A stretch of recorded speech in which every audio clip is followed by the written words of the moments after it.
Ni ikastolara joateko autobus hartzen nuen, zeren erdialdean bizi nintzen, eta baita ere lagunekin ibiltzeko, ez? Askotan hondartzara joateko, bai Grosera, bai Ondarretara, hor ibiltzen ginen, eta oso eroso.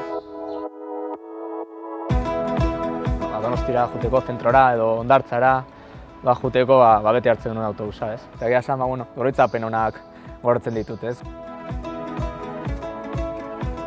Bai, Anoetara beti autobusez, ez? Errikitan noiz iritsi zen partido ordua autobus hartzeko eta dena batera joateko, ez? Azkenean, Edraleko partidoak autobusean hasten zian, ez? Lagunekin, aitarekin, osabarekin, askotan partidu harroa hasten zen, eta danak txuri urdinez jantzita oso gustora.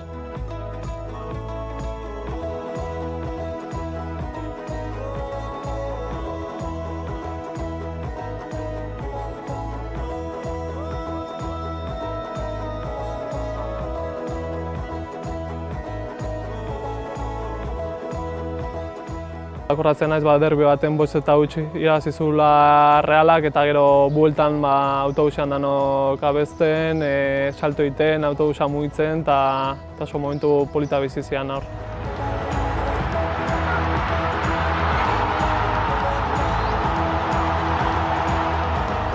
Guk ere debuz!